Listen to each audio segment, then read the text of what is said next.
Se alguém quer entrar em litígio contra vós para tomar a vossa túnica, entregai-lhe também a capa. E se alguém quer vos obrigar a dar 1000 passos com ele, dai ainda mais 2000. Dai àquele que vos pede, e não volteis as costas a quem vos quer pedir emprestado, né? E aí é muito interessante a gente, eu estava refletindo esse tema, e fiz aqui umas considerações. Aí eu comecei a criar umas questões. Por que motivo alguém queria tirar a minha capa? Qual o motivo de alguém querer tirar a minha capa? Não é o que ele fala aqui? Se, se alguém quiser tomar a vossa túnica e entregar-lhe também a capa.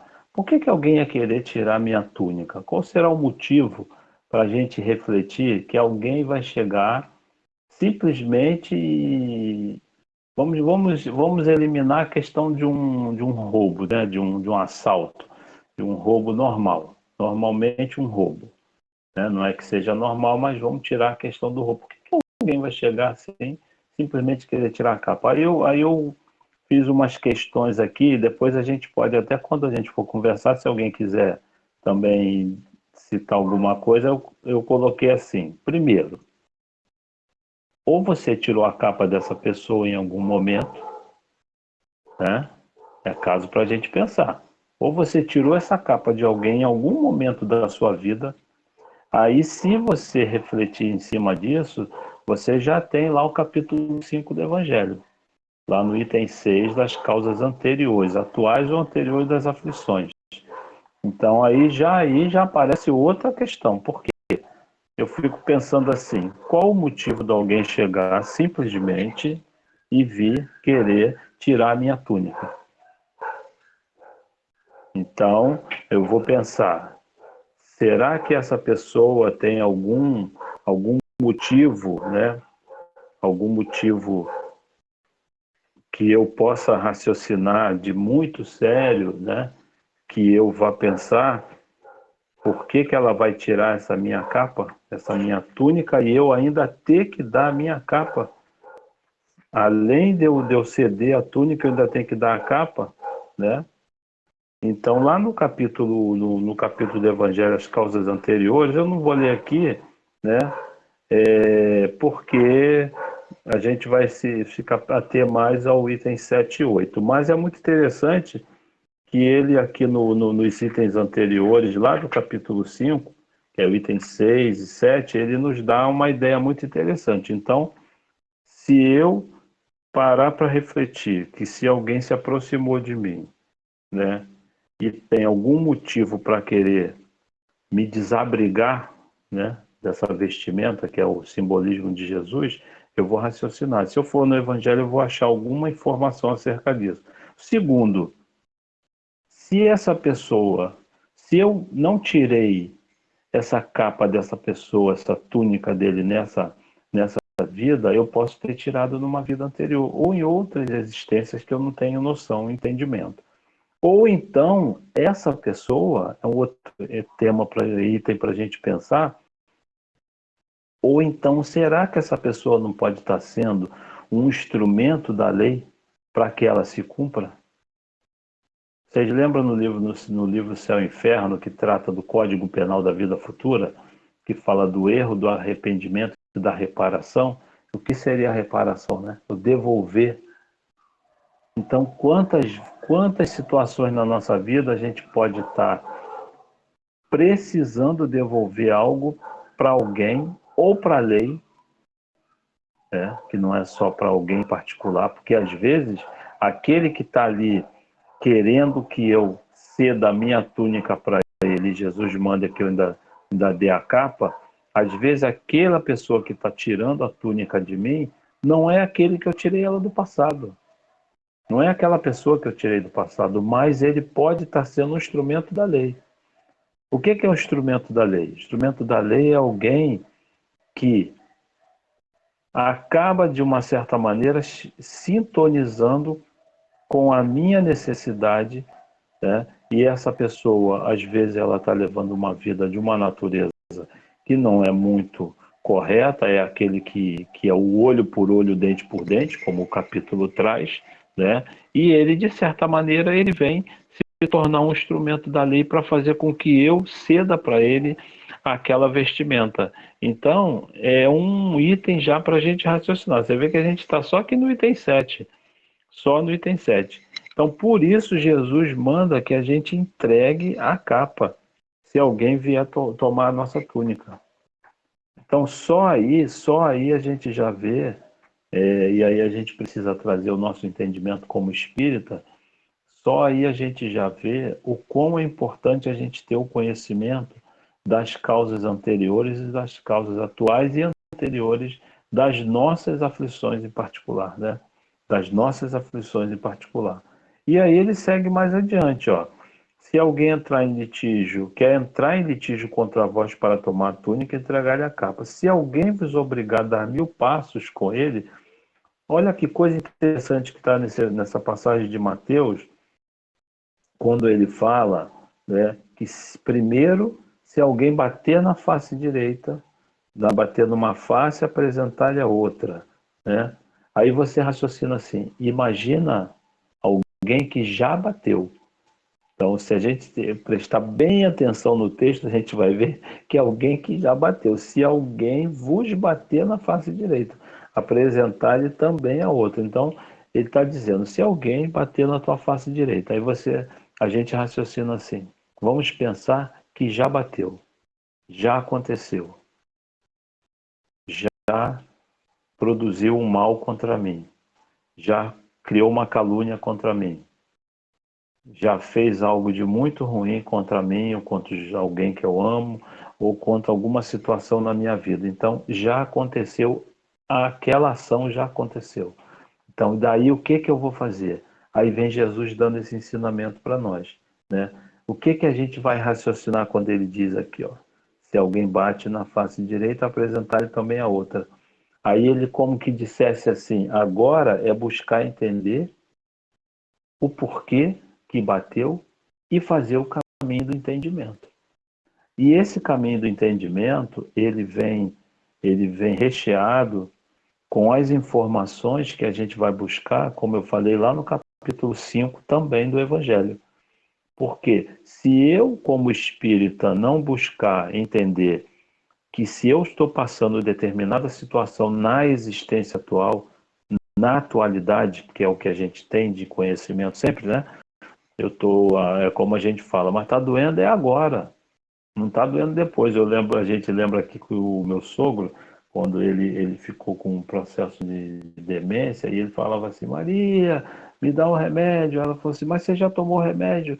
Você vai tomar depois o outro remédio. Aí ele fala, mas está doendo é agora, não está doendo depois. E não é assim que a gente acaba se relacionando com as nossas dificuldades. Está doendo é agora, eu não estou querendo saber por que que doeu, ou por que que eu estou sentindo essa dor, ou se ela no futuro ela tem algum motivo para eu fazer com que ela não aconteça no futuro, ou no passado, o passado é que está fazendo com que eu venha estar sofrendo agora. Eu estou dizendo, está doendo é agora.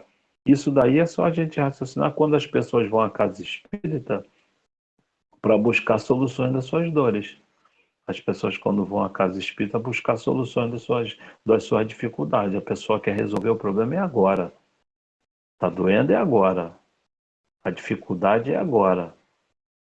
Aí, aonde a gente tem que buscar, até com os estudos que a gente já vai juntando na nossa caminhada, e passar para essa pessoa que ela precisa entender, buscar entender os motivos das suas dores. Isso é pensar em reencarnação, isso é pensar em mortalidade da alma. Você buscar entender o motivo das suas dores, o motivo das suas dificuldades, o porquê você está passando por essa situação. Então o outro já bateu na uma face, e o apresentar outra face é exatamente você buscar entender o porquê que isso aconteceu. Tem que ter uma causa, porque está lá, se Deus é justo, essa causa tem que ser justa. Aí ele segue mais adiante, né? E se alguém vos obrigar a dar 1000 passos com ele, dai ainda mais 2000. Olha que interessante, se a gente, eu achei muito interessante quando me veio esse pensamento. Esse dar mais de 2.000 passos, se a gente raciocinar, ele é um aprofundamento do entendimento da lei que Jesus deixa para nós. Por quê? Porque você, nesse mais de 2.000 passos, você vai começar, você vai ter primeiro a oportunidade, já passou o primeiro momento, a pessoa já bateu na tua face, alguém já te tomou a tua túnica e você entregou a capa, e você está ali nesses primeiros entendimentos só perdendo, só estou sofrendo, só estou passando a dificuldade, só estou sendo prejudicado. E aí ele manda você, quando esse alguém, né, vier a caminhar, vos obrigar a dar 1.000 passos com ele, esse obrigar a dar os 1.000 passos é aquele primeiro momento que te bateu na face, tomou a tua túnica, você cedeu a capa e você está junto ali agarrado com ele, você está ligado àquele que está produzindo a dificuldade em você. Você está ligado. Naquele momento você está ligado. Se você conseguir fazer um caminho de entendimento que você, apesar de estar recebendo todas as injúrias, toda a dificuldade, existe uma causa. E se Deus é justo, essa causa é justa, é o caminhar segundo as 2 milhas. Aí mais as 2, mais 1.000 passos, né? Ou no outro texto ele fala milhas, 2.000. Então vamos dizer que seja os 1.000 passos mais 2.000 passos. Então ele fala aqui em passos. Então manda você dar esse mais 2.000 passos. Aí você tem a oportunidade, primeiro, de não revidar, você começa a refletir, ceder àquele que te agride, caminhar, olha que interessante, caminhar conversando com aquele. Então você vai lado a lado com aquele, conversando e tentando solucionar aquela desavença. Quantas situações, se a gente trouxer para a nossa vida do dia a dia, né? Quantas situações a gente já passou por isso? É só a gente refletir, né? Onde alguém nos convida ou nos obriga, como está no texto, a caminhar mais os 2.000 passos. Aí você consegue, se você foi o errado, você pedir desculpa. Eu lembro que eu vivenciei uma situação dessa quando eu era bem novinho no quartel, lá em São Paulo, e era aluno novinho da escola militar lá, e a gente tinha uma questão no rancho para almoçar. Então, começava primeiro a série mais antiga, depois a terceira, depois a segunda, e a primeira série era a última a comer se sobrasse comida e desse tempo. Aí o carioca esperto, né, aqui, foi, descobriu que tinha um jeito da gente arrumar uma maneira de tentar comer mais cedo. Aí o aluno patrulha me pegou. Pegou e já quando ele pegou ali, faz a anotação, você ia perder o final de semana, ficar detido, sem poder vir para casa no final de semana e ainda ia para tua ficha, né? E eu lembro, eu tinha 18 anos, eu lembro que eu comecei a conversar com ele, pedir desculpa. Não estou falando que sou santo de nada e buscando entendimento máximo disso tudo, não. Mas foi aquilo que eu nunca mais esqueci. Nós começamos a conversar, nós caminhamos. Os 1.000 passos que ele me obrigou a dar foi a punição que eu ia receber, né? Isso aí é fato. E os outros 2.000, eu comecei a conversar, me desculpei. Nós passamos a bater um papo ali. Resultado, perdemos o almoço nós dois, porque ele também não almoçou e eu também não almocei. Ficamos amigos e aquela situação se diluiu. E ele não me repreendeu, ele não fez anotação, eu não fui punido, mas eu guardei o ensinamento que eu errei e ele tinha a condição de me punir porque ele estava certo, né? E eu tinha que ter sido repreendido e fui. Acaba que você acaba sendo, porque já basta às vezes a situação que você passa para você crescer em muitas possibilidades só às vezes no susto, só com a dificuldade que você passa. Então esse dá os 2.000 ele nos deixa numa condição muito favorável quando a gente busca o entendimento, né? Quando a gente busca o entendimento. E mais adiante ele fala, ó, não voltai as costas, não volteis as costas a quem vos quer pedir emprestado. E aí eu vou pensar mais uma vez, por que será que essa pessoa está me pedindo emprestado? Por que será que ele está precisando daquilo que eu tenho? Porque muitas das vezes eu não tirei dele, mas eu tirei da lei. Eu tirei em algum momento da minha vida, eu posso ter deixado alguém, né, com a necessidade. Então a gente vê como é interessante a questão desse bater na face direita, apresentar também a outra, se te pedir a túnica, dá a capa. Então você vê que só nesse item 7 aqui, as possibilidades que a gente tem de se ressarcir com a lei. Porque está lá no Código Penal da Vida Futura, do erro, arrependimento e reparação no livro Céu e Inferno, aonde a gente precisa devolver. Então, até a espiritualidade aqui da casa e os encontros que a gente trabalhou durante muitos anos, do encontro de medicina espiritual, então tem um momento que a gente estudava muito isso, que é o devolver. Então, quantas vezes a gente tem que devolver a paz do outro que a gente roubou, devolver a alegria do outro que a gente roubou, né?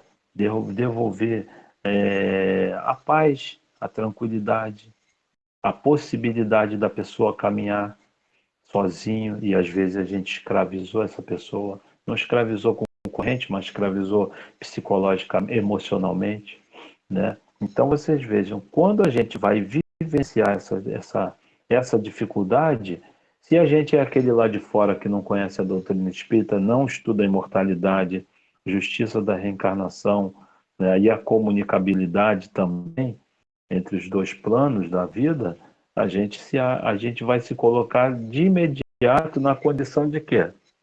Do coitadinho, na condição do coitadinho, daquele que está sofrendo, né?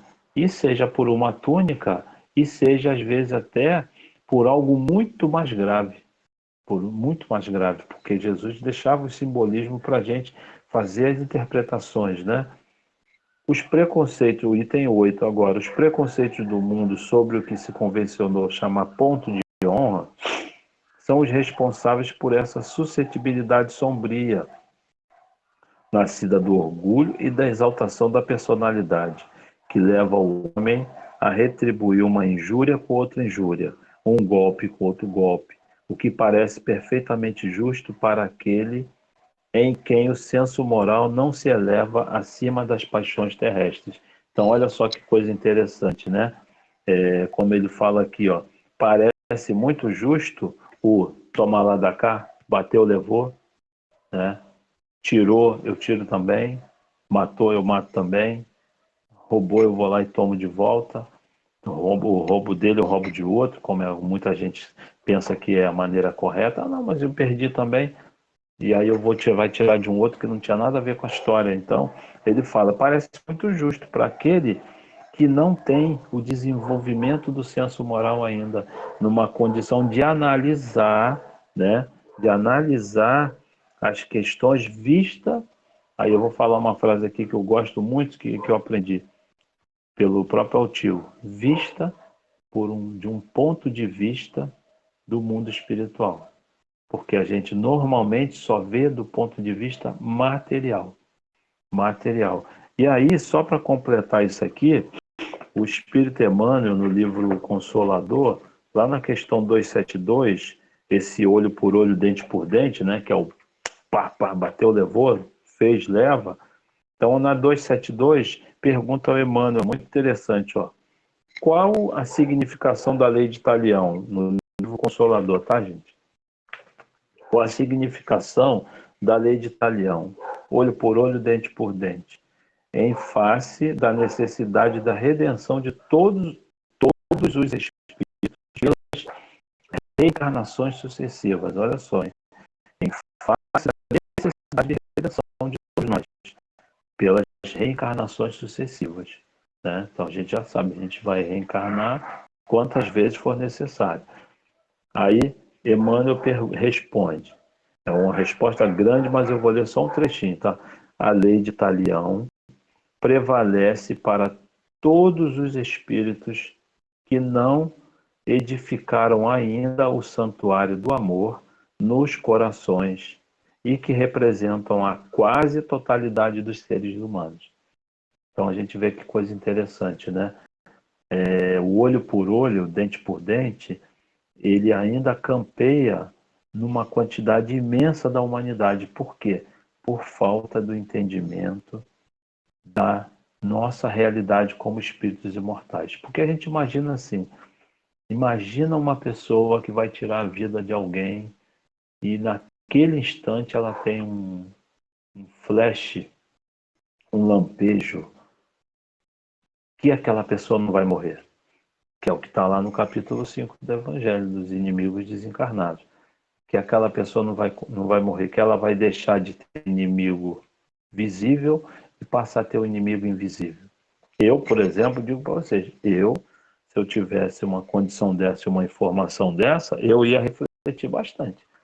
Eu ia refletir bastante antes de tomar e praticar a ação, né?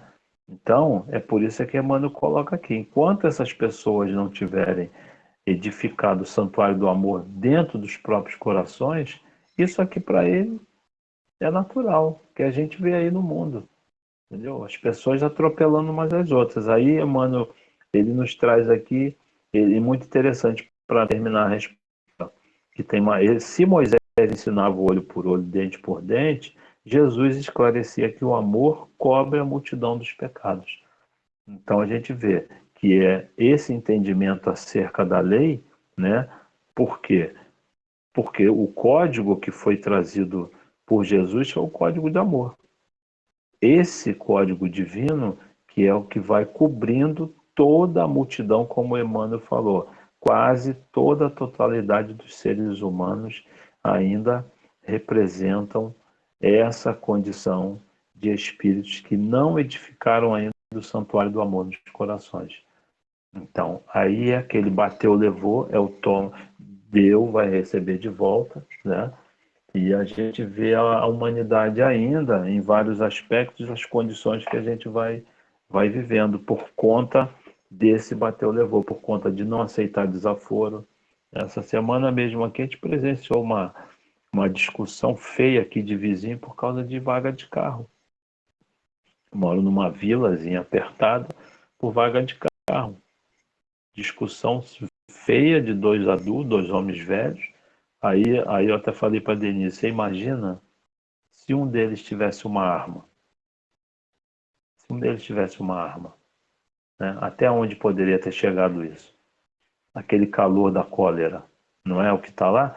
Do homem colerizado, ele carrega certas virtudes, mas essa condição quando ele se encoleriza, né? Quando ele se encoleriza, ele muitas das vezes ele apaga a visão dele de conseguir enxergar o que ele pode fazer de muito prejudicial, como está no céu e inferno. Primeiro contra Deus, contra si, contra o próximo, né? Quando a gente comete um ato, a gente não faz só para o outro. A gente faz primeiro contra a lei, contra o próximo, contra si próprio.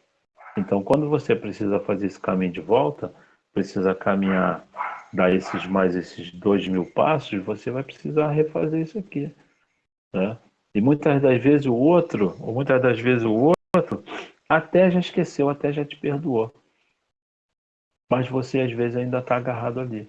Eu anotei aqui, eu lembrei aqui, mas já estava até anotado, e de um caso, bastante anos atrás, contado aqui por uma amiga nossa, nesses estudos do medicina espiritual. Então a gente estava ali no centro, sentado, aguardando o estudo, as salinhas lá em cima do centro.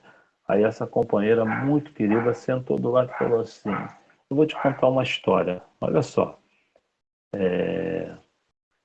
Tinha uma amiga aqui no centro que ela um dia sentou e me contou a história da vida dela. Ela tinha uma dor na boca, parte de odontológica, ela tinha uma dor nos dentes que ela tirou, foi tudo que a dentista pode imaginar, ninguém conseguia identificar a causa daquela dor.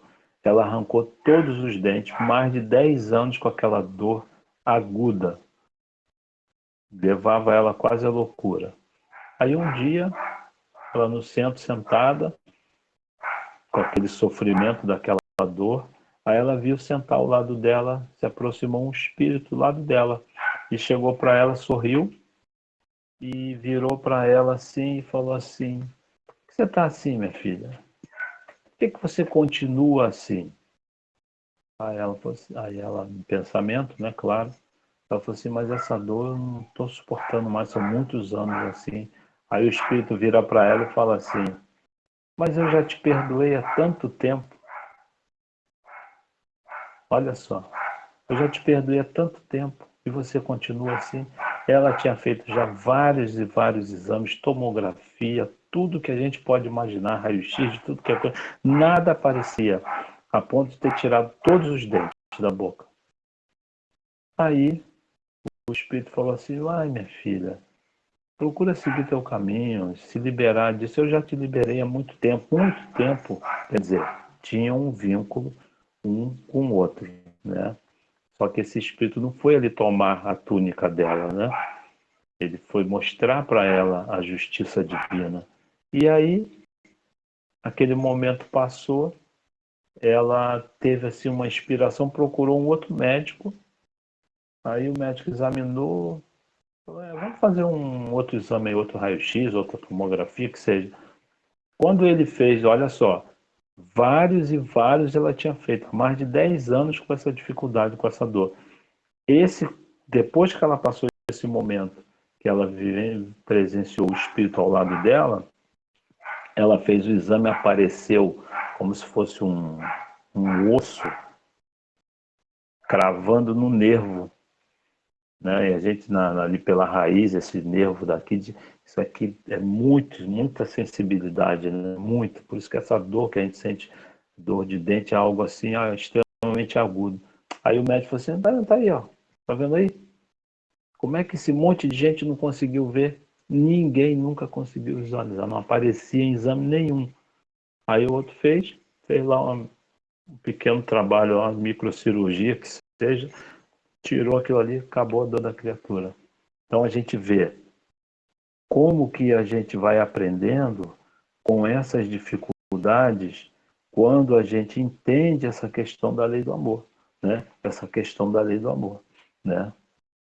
E aí ele segue aqui mais adiante. Vamos caminhar um pouquinho mais. Ele segue aqui mais adiante e fala para nós, né? Os preconceitos do mundo sobre o ponto de honra são os responsáveis pela suscetibilidade sombria nascida do orgulho e exaltação da personalidade, que leva o homem a retribuir uma injúria contra injúria, um golpe contra o golpe, que parece justo para aquele em quem o senso moral não se estava ainda elevado. É por isso que a lei mosaica dizia olho por olho, dente por dente, de acordo com a época em que Moisés vivia, que é o que está ali no Consolador, Emmanuel falando. Mas Cristo veio e disse: retribuiu o mal com o bem. E disse mais: não resistais ao mal que quiserem vos fazer. Se vos baterem uma face, apresentai a outra. Para o orgulhoso, essas palavras parecem um ato de covardia, pois ele não compreende que haja mais coragem no fato de se suportar um insulto do que em vingar-se dele. E isso sempre acontece porque a sua visão não consegue ir além do presente. Olha a questão da gente conhecer os motivos das nossas dificuldades e não ficar agarrado exclusivamente na vida presente. Quando a gente busca o entendimento, a gente não fica agarrado nessa questão da vida. Olha, a sua visão não consegue ir além do presente. Então, a gente precisa, nós como espíritas, precisamos e sempre entender, cada vez mais entendendo isso. A gente tem que ampliar a nossa visão acerca da nossa condição de espíritos mortais, que somos. Que nada está acontecendo por acaso nas nossas vidas, mas que a gente pode melhorar ou comprometer muito mais a nossa situação, dependendo do que a gente está fazendo com a nossa existência atual. Deve-se, entretanto, tomar essas palavras ao pé da letra? Não, nem aquelas que dizem para arrancar o olho se ele for motivo de escândalo. Lógico, são simbolismo para a gente entender os mecanismos da lei, fazermos as nossas interpretações, mas entender o motivo verdadeiro. Se fosse obedecida literalmente, né, isso seria condenar toda a repreensão, mesmo legal, e deixar o campo livre aos maus, tirando-lhes qualquer receio. Se não se impedisse as suas agressões, muito em breve os bons seriam suas vítimas. Aí a gente dá uma paradinha aqui. Eu lembrei que a gente estava para trazer aqui para nós essa questão da gente raciocinar que não é só, como ele fala aqui, na questão do ir além do presente e muito mais. Então a gente trouxe aqui do livro do Espírito Baltazar, Pela Graça Infinita de Deus, volume 1, tá? É a lição 5, que é a ação fluídica do perdão. Então, o Espírito Baltazar nos traz aqui conceitos excelentes para a gente raciocinar que quando a gente se compromete, né, ou a gente com essa questão de não perdoar, de não aceitar a dificuldade do outro ou ainda não buscar relevar essas condições, a gente se compromete não só com uma situação, a gente se compromete com muito mais. É o que ele fala aqui, ó, o não perdoar. Então, Baltazar fala, ao falarmos do perdão, não nos esqueçamos de que emitimos uma sobrecarga mental e fluídica todas as vezes que agimos contra alguém. Olha como já complicou. Você vê que a gente, como espírita, a coisa vai aprofundando, vai complicando. Por isso é que muita gente não quer buscar entendimento espírita, não, porque vai fazendo essas situações com a gente. Poxa, isso aí vai me obrigando a ter que mudar todos os conceitos de vida que eu tenho? Vai, naturalmente. Porque, ó, você emite uma sobrecarga mental e fluídica todas as vezes que age contra alguém. Ao criar uma atmosfera de ódio, de extensas reclamações, de observações inoportunas, até mesmo desagradáveis, agimos não somente de um ponto de vista moral e mental, mas também fluídico. Olha só, você age não somente de um ponto de vista moral, mas mental e fluídico, envolvendo as criaturas nas vibrações que enviamos a partir dos nossos sentimentos. Então, que sentimento que eu estou mandando para o outro? O outro está mandando um sentimento para mim de revolta, de ódio, de vingança. O que eu estou retornando para ele? O que eu estou retornando para ele? E o Emmanuel e desculpa, Baltazar, ele explica para a gente como a gente agir. E é muito legal. Olha só, quando Jesus recomendou o perdão das ofensas, ele quis nos ensinar que, ao perdoar a criatura, ao perdoar, a criatura se deixa preparar por Deus para enfrentar os fluidos negativos que tentam envolvê-la. Aí a gente fala assim, tem pessoas que têm uma sensibilidade maior, mediunidade, bem mais com uma sensibilidade grande, bem mais aguçada, ela percebe tudo isso. Às vezes a gente consegue perceber, né, alguns de vocês aí pode perceber essa questão fluídica quando você está num ambiente pesado, quando você vai se deparar com uma situação com alguém, né, que tem esses pensamentos de ódio, de não perdão, de desavença, de calúnia principalmente, né? Principalmente calúnia, que está até no próprio Evangelho, como ele fala lá mais na frente, acho que é Santo Agostinho que fala, esse que age assim, né, que ele às vezes não consegue duelar com o outro face a face, e ele se esconde e cria condições para prejudicar o outro, ele fala, esse é 100 vezes pior do que aquele que o enfrenta o outro a céu aberto, né? é aquele que faz calúnias para prejudicar o outro, né? Para derrubar o outro, age às escondidas, como a gente diz, né? E aí eu lembro de um filme que eu assisti, um filme daquela época lá de Martin Luther King, nos Estados Unidos, e aquela época daquela repressão do povo, do pessoal lá, dos negros. Então tinha uma menina que ela se apaixonou ela queria ter um affair com um rapaz, que ele era negro, e ela não conseguiu, só que naquela época eles eram tudo separado, né? Então ela foi e caluniou que ele tentou violentá-la. Só que descobriram que era mentira. Chegou até o juiz, ela, no julgamento lá na corte, chegou e descobriu que era calúnia, né? E aí o juiz chegou para ela, né, reverteu o caso e chegou para ela e falou assim: mas eu vou te aplicar um corretivo pela sua calúnia. Aí ela, muito contrariada, né, mocinha, aí ele falou assim: você vai em casa, vai pegar um travesseiro de penas, vai lá em cima na janela e vai rasgar ele e jogar toda a pena ao ar, ao vento, né? E depois você vai catar uma pena de cada.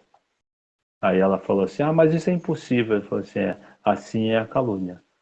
Depois que você espalha, minha filha, não cata mais de volta de jeito nenhum. Ela se espalha e ela vai causando estragos sem medida, né? Então é assim que a gente tem que ver. E aí, e nós já com esse conhecimento acerca do que Baltazar está falando aqui, nessa ação fluídica do perdão, a gente se prepara, né, para enfrentar essas situações que ele fala aqui, ó. Jesus quis nos ensinar que, ao perdoar a criatura, se deixa preparar por Deus para enfrentar os fluidos negativos que tentam envolvê-la. Sabe-se que a luz dissolve as trevas, né?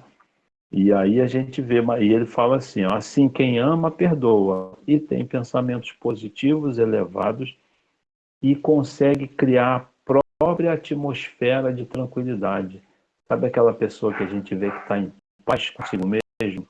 Mesmo nas maiores adversidades da vida, aquela pessoa está em paz, o outro ou os outros não conseguem tirar a paz daquela pessoa. Então é o que essa pessoa, ela age dessa maneira, ela consegue se preparar e criar uma atmosfera fluídica em torno dela, que ela recebe os embates, os dardos fluídicos do outro, de quem seja, mas aquilo não consegue penetrar nessa pessoa, porque ela consegue criar como se fosse um verdadeiro escudo. Tudo isso está onde? Pensamento, né? Aí ele fala mais adiante, para a gente avançar, que a hora já está chegando. Nesse momento, ao dizer perdoo, olha só, nesse momento, ao dizer perdoo, passamos a deixar de conduzir fluidos contrários ao próximo. Olha que coisa interessante, né? É aquele efeito bumerangue, né? Passamos a deixar de conduzir fluidos contrários ao próximo. Quer dizer, o do outro pode estar vindo, mas se eu não tiver naquela faixa que aquele outro está, se eu não estiver vibrando naquela faixa, naquela sintonia que o outro quer estabelecer, aquilo não vai me fazer mal. Eu lembro do livro Libertação, que a gente estudou aqui na casa, só para vocês terem uma ideia, a gente estudou esse livro mais de 4 anos, o Libertação, só ele. E é um livro que não é grosso. Então tem um momento no final que é a mãe do Gregório, a Matilde, né, se eu não me engano, e o Gúbio, que era o espírito que estava lá junto com André Luiz e os outros. Então André Luiz narra que Gregório, aquele espírito que tinha sido o Papa, né? Gregório vinha em direção a eles, a Gúbio e os outros espíritos, como se ele estivesse num campo de guerra. E aí ele fala assim, porém Gúbio estava em paz. Olha que interessante, Gúbio estava em paz. O outro via um campo de guerra e Gúbio estava em paz. Então ele não se deixava conduzir pelas energias, vibrações, os fluidos contrários daquele que estava indo contra ele, né? Aí Baltazar, só para finalizar, ele fala: por isso é que o estudo das energias radiantes, o estudo dos fluidos, do mecanismo do magnetismo, ajudarão a todos a pensar e discernir sobre o perdão das ofensas, de um ponto de vista moral e fluídico. Moral e fluídico. Então é o que ele nos diz, né? Então, e a gente já caminhando já para o nosso final, as nossas questões aqui, ele vem nos dando. Deve-se, entretanto, tomar essas palavras ao pé da letra? Não. Eu já li. O próprio instinto de conservação, que é uma lei da natureza, diz que não devemos entregar complacentemente pescoço ao assassino. Por essas palavras, Jesus não proibiu a defesa, mas condenou a vingança, dizendo, para oferecermos uma face quando a outra foi atingida, ele quis dizer sob uma outra forma, que não se deve pagar o mal com o mal, que o homem deve aceitar com humildade tudo o que tende a diminuir o seu orgulho. O que é isso? Aceitar com humildade o que tende a diminuir o nosso orgulho. Porque se eu estou passando por isso, eu tenho certeza que eu fiz no passado, que é o que eu coloquei lá naquela primeira reflexão.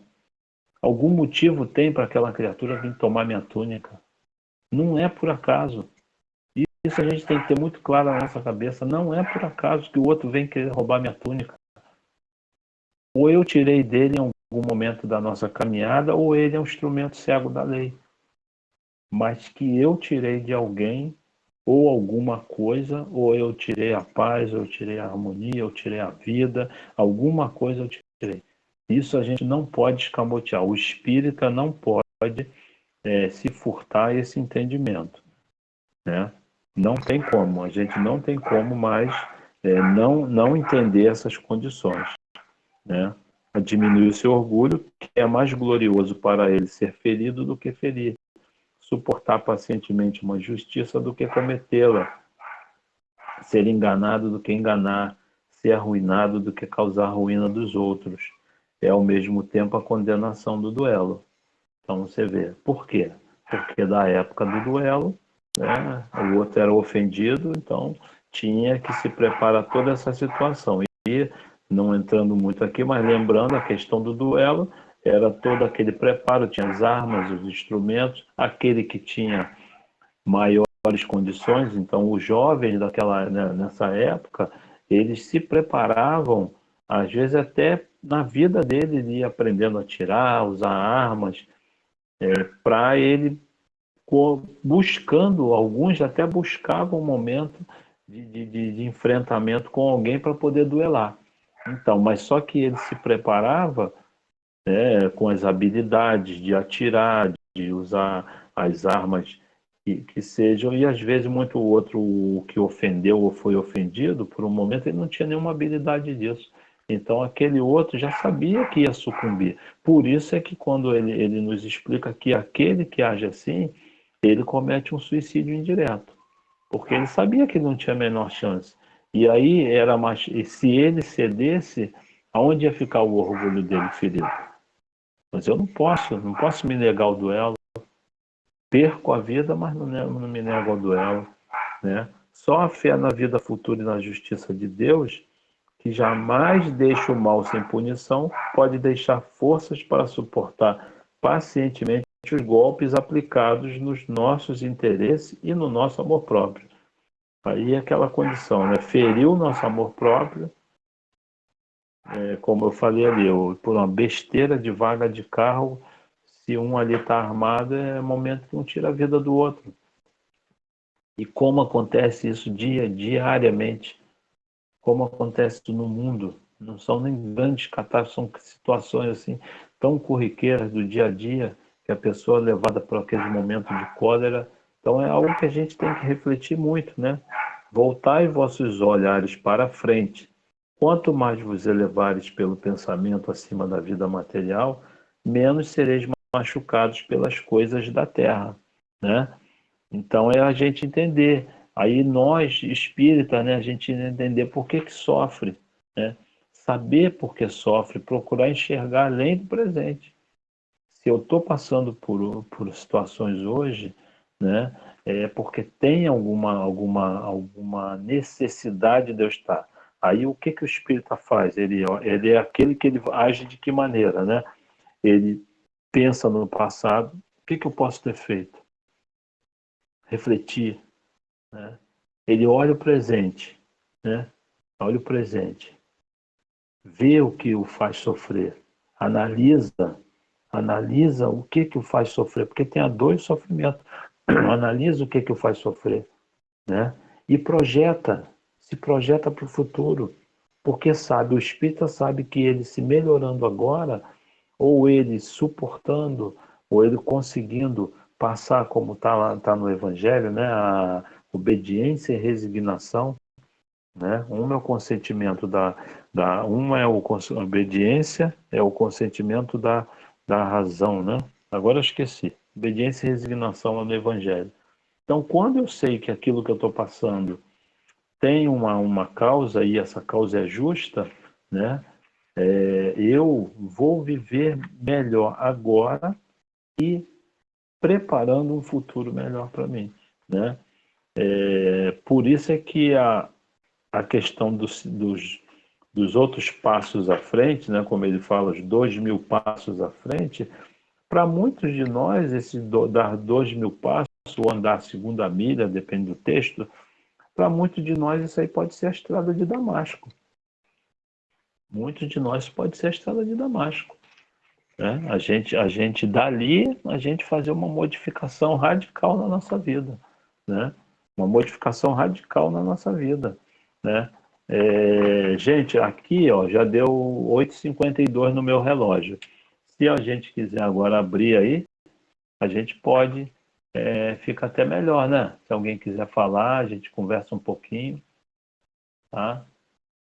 Fiquem à vontade, porque a gente aqui já faltando 8 minutinhos para a gente acabar, eu gostaria de ouvir também alguém aí, se quisesse fazer algum comentário.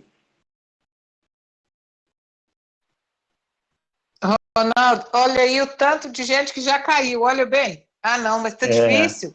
Tá ficando, é, tá ficando igualzinho era, sabe? No começo. Várias mas, pessoas caem assim, bem antes.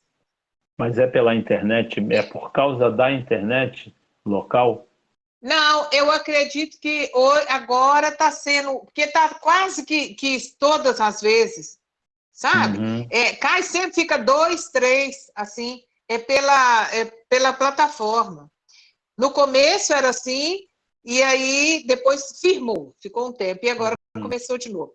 Mas eu queria comentar, antes que a gente caia também, ou se não você, né? Eu queria É, comentar eu queria agradecer realmente, né, assim, a sua disponibilidade, que foi muito bom para nós, né, a ajuda da análise. E o negócio da capa eu achei engraçado, porque eu escutei, eu acho que foi Jorge Larraia, eu não tenho bem certeza, mas ele falando dessa capa, né, o que acontece com a capa é que a pessoa, na época, tinha o direito da